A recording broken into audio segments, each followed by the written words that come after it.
নগাঁৱৰ জাজৰিত চিকিৎসাকৰ্মীৰ কাণ্ড জ্ঞানহীনতা শিশুৰ মূৰত ঔষধৰ সলনি ঢালিলে এচিড দলংঘাট মহাত্মা গান্ধী আদৰ্শ চিকিৎসালয়ত এই ঘটনা সংঘটিত হৈছে জাজৰিত শিশুৰ মূৰত ঔষধৰ সলনি এচিড ঢলাৰ দৰে ঘটনা সংঘটিত হৈছে সম্পূৰ্ণৰূপে কাণ্ড জ্ঞানহীনতা এই সন্দৰ্ভত আমি জনাইছো খবৰ দুৰ্ঘটনাত আহত হৈছে এটি শিশু আৰু শিশুটিক ভৰ্তি কৰা হৈছিল চিকিৎসালয়খনত আৰু দুৰ্ঘটনাত পতিত হৈ গুৰুতৰভাৱে মূৰত আঘাত পাইছিল শিশুটিয়ে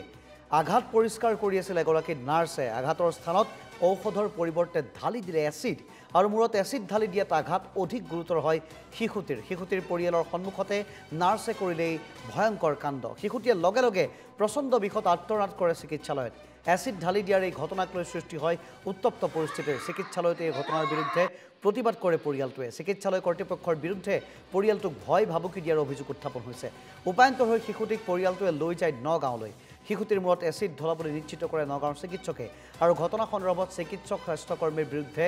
বৰি বজাৰ থানাত গোচৰ ইতিমধ্যে ৰুজু কৰা হৈছে দৃশ্যাংশ সম্পাদিত ৰূপত দেখুৱাইছোঁ আমি এই মুহূৰ্তত এক প্ৰকাৰ নগাঁৱত জাজৰিত চিকিৎসাকৰ্মীৰ এই কাণ্ড জ্ঞানহীনতা দেখিবলৈ পোৱা গৈছে দুৰ্ঘটনাগ্ৰস্ত এটি শিশুক মূৰত এচিড ঢালি দিছে অন্য কোনো দ্ৰব্যৰ পৰিৱৰ্তে এই ঘটনা সন্দৰ্ভত চিকিৎসক স্বাস্থ্যকৰ্মীৰ বিৰুদ্ধে বৰি বজাৰ থানাত ইতিমধ্যে গোচৰ ৰুজু কৰা হৈছে জাজৰিত শিশুৰ মূৰত ঔষধ ঢালিবলগীয়া আছিলে কিন্তু নাৰ্ছে এনেধৰণে ঢালি দিছে দলংঘাট মহাত্মা গান্ধী আদৰ্শ চিকিৎসালয়ত শিশুটিৰ মূৰত এচিড আৰু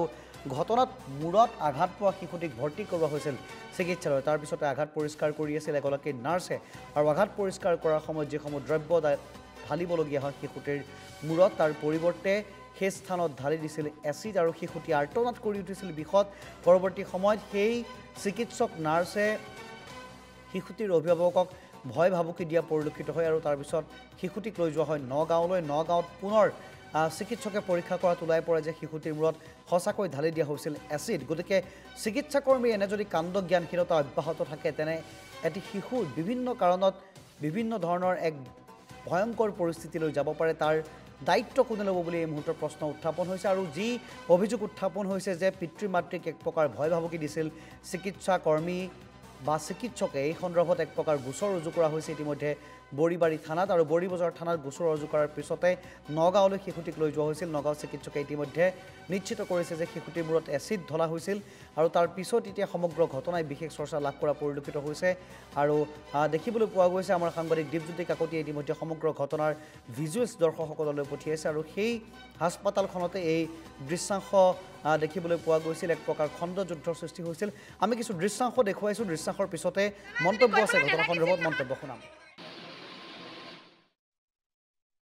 ল'ৰাটোক ড্ৰেছিং কৰিবলৈ লৈ গৈছোঁ মোৰ সৰু ছোৱালীজনীও গৈছে তেখেতো গৈছে ড্ৰেছিং কৰিবলৈ লৈ যাওঁতে এনেকৈ বহুৱাই দিছোঁ বটল এটা এনেকৈ ঢালি দিছে ঢালি দিয়াত ল'ৰাটোৱে যেতিয়া একদম চটফট কটা চোৱাৰ নিচিনা চিঞৰিছে মই এনেকৈ উনাখন দি অকণ মুচি দিছোঁ বিয়পি আহিছে তেখেতে ঢালি দিছে বাইদেৱে ঢালি দিয়াৰ লগে মই যেতিয়া এনেকৈ কৈ দিছোঁ দুবাৰমান ফুলি আহিছে তেনে কোলা হৈ গৈছে জ্বলা নিচিনা জেগাডোখৰ মই বোলো বাইদেউ এইটো ঔষধটো এনেকুৱা নহয় কাৰণ জ্বলি গৈছে মোক কৈছে তই বেছি জান নহয় বাইদেউ এইটো এচিড হ'ব কাৰণ এচিডটোহে এনেকুৱা বাপেকে তেনেকুৱাতে হাতত এক টোপালমান পেলাই চালে বাপেক একে চটিয়ন বটিয়ন কৰি ৰখিবলৈ পোৱা নাই নহয় কৈছে হয়তো কি মই বোলো এচিড এইপিনে যেতিয়া হুলস্থুল কৰিছে কৈছে হুলস্থুল নকৰিব হেৰি আপোনালোকক এতিয়া ৰেষ্ট কৰিম ইয়াত ক'ত হস্পিটেলত হুলস্থুল কৰা আইন পালে কিন্তু তাই স্কিন বেয়া কাৰণে হেৰি কৰিছে কোৱা লগে লগে এইফালে ডক্টৰ আহি নাৰ্ছ বাইদেউ আহি ধুমধাম আপোনাৰ বটলটো লুকুৱাইছে বটল দিয়ক কিন্তু ল'ৰাটো যেন ট্ৰিটমেণ্ট কৰিব লাগে তেওঁলোকে সেইটো কোৱা নাই ক'ত বটলটো লুকুৱাব লাগে সেইটোহে কৈ আছে কৈ থাকোঁতে মই বোলো মোবাইলটো আছে গাড়ীত মোবাইলটো আনিব মোবাইলটো এইপিনে আনিবলৈ যাওঁতে এজন ছাৰে মোক মোবাইল আনিছে বুলি মোবাইলটো থাপ মাৰি ধৰি ৰাখিছে তাৰ বোলো মোক মোবাইল দিয়ক মইতো ঘৰলৈ ফোন কৰিব লাগে কিবা এটা নিদিয়ে কৈছে ভিডিঅ' কৰিবি মই এনেকৈ আনোতে বাইদেউজনীয়ে মাস্ক মুখত লৈ লৈছে এনেকৈ ধৰিছে আৰু এটা ছাৰে মোক এনেকৈ হেৰি কৰিছে কৈছে এক ভিডিঅ' কৰ মই বোলো মোৰ এজন বাচ্চা চটফটাই ফুৰিছে আপোনালোকে এচিড ঢালি দিছে মই মাকজনী নিচৰিম আৰু আপোনালোকে মোৰ ওপৰত কেছ দিয়ে ল'ৰাটোক আপোনালোকে চিকিৎসা কৰক মোৰ বন্ধু ল'ৰা হয় 18 তাৰিখে তেওঁ মূৰটো ফাটিছিলে ফাটোতে দলংঘাট চিভিল হস্পিটেলত লৈ যোৱা গৈছিলে আৰু লৈ যাওঁতে তেখেতৰ 3টা চিলনি পৰে মূৰত 10 বছৰৰ বাচ্চা হয় আৰু কালি ড্ৰেছিঙৰ কাৰণে তেখেতসকলে লৈ গৈছিলে মানে আপোনাৰ ডক্টৰ তাত লৈ যাওঁতে ড্ৰেছিং কৰোঁতে নাৰ্ছে য'ত নেকি আয়োডিন বা তেনেকুৱা প্ৰয়োগ হয় আপোনাৰ তাত এচিড আছিলে মূৰত দিওঁতে 3টা জেগাত ঘাইল হৈছে অলৰেডি আপোনালোকে দেখিছে চাগে আৰু তেনেকুৱা এটা পৰিস্থিতি হোৱাত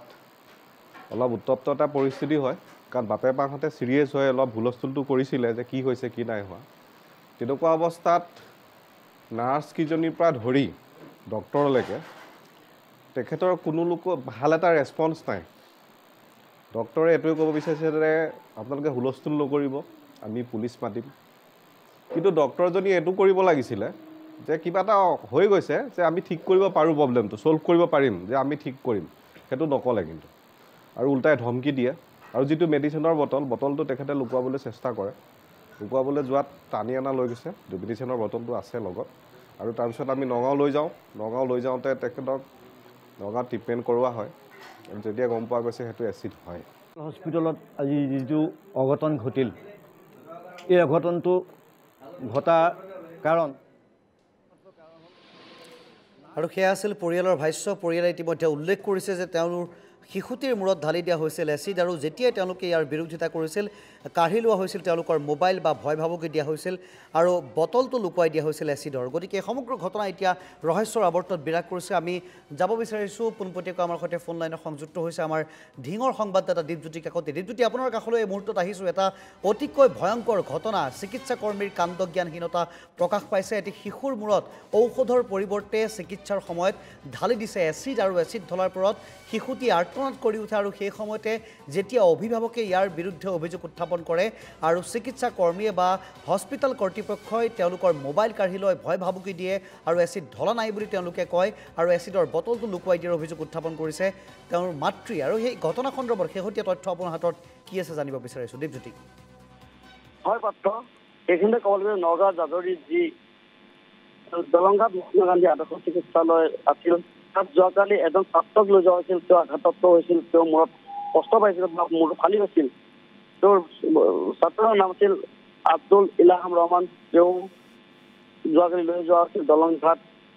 চিকিৎসালয়লৈ কিন্তু তাত যোৱাৰ পিছত দেখা গৈছিলে যিগৰাকী নাৰ্ছ বা চিকিৎসা কৰ্মী হওক তেখেতে কিন্তু আয়োডিনযুক্ত দ্ৰব্যৰে তেওঁক ট্ৰিটমেণ্ট কৰিব লাগিছিল কিন্তু তাৰ কাৰণে তেওঁ মূৰত এচিড ঢালি দিছিল তেতিয়া তেওঁলোকৰ পৰিয়াললোকে দেখা পাইছিল আৰু তেওঁলোকক কৈছিলে এইটো এচিডৰ বটল এইটোতো আয়োডিন নহয় বা এচিডযুক্ত তেওঁলোকে নাৰ্ছে কিন্তু তেওঁলোকক ধমকি দিছিল বুলি তেওঁলোকে তেওঁলোকক ধমকি দিছিল তেওঁলোকে কৈছিল আপোনালোকে জানে আমি জানিছোঁ তাৰপিছত যেতিয়া মূৰটো ফুলিছে বা তেওঁ পুৰি গৈছিল তেতিয়া তেওঁলোকে ততাতে গৈ নগাঁৱলৈ লৈ গৈছে আৰু নগাঁৱত যেতিয়া তেওঁলোকক চিকিৎসা কৰা হৈছিল তেওঁ তেতিয়া আপোনাৰ ধৰা পৰিছিলে তেওঁ সম্পূৰ্ণ এচিড বুলি গম পোৱা গৈছে আৰু তেওঁলোকে আজি আহি পুনৰ তেওঁলোকে কৰিব জনা উচিত নাই কিন্তু ডক্টৰ হওক চিকিৎসক হওক বা নাৰ্ছ সকলোৰে পৰ্যন্ত তেওঁলোকে এজাহাৰ দাখিল কৰিছে বৰ্তমান সময়ত ছাত্ৰ হয় ধন্যবাদ জনাইছোঁ এই মুহূৰ্তত দীপজ্যোতি আপোনাক আৰু শেহতীয়া তথ্য ইতিমধ্যে আমাৰ সংবাদদাতা দীপজ্যোতিয়ে জনাইছে কিন্তু অতিকৈ ভয়ংকৰ ঘটনা সংঘটিত হৈছে জাজৰিত তেনেধৰণে চিকিৎসা কৰ্মীৰ যদি এনে কাণ্ডজ্ঞানহীনতা প্ৰকাশ পায় তেন্তে ৰোগীয়ে কোন সাহসেৰে কোন বিশ্বাসেৰে চিকিৎসা কৰ্মীৰ ওচৰলৈ যাব বুলি ইতিমধ্যে সমগ্ৰ অঞ্চলটো চৰ্চা অব্যাহত আছে আৰু আৰক্ষীৰ থানাত ইতিমধ্যে গোচৰ ৰুজু কৰা হৈছে বৰি বজাৰ আৰক্ষী থানাত আৰু সেই গোচৰৰ ভিত্তিত আৰক্ষীয়ে তদন্ত আৰম্ভ কৰিছে যদি সঁচাকৈ এই অভিযোগ সত্য হয় তেন্তে চিকিৎসা কৰ্মীৰ বিৰুদ্ধে বাৰুকৈ তদন্ত ল'বলৈ বা ব্যৱস্থা গ্ৰহণ কৰিবলৈ অনুৰোধ জনাইছে স্থানীয় লোকে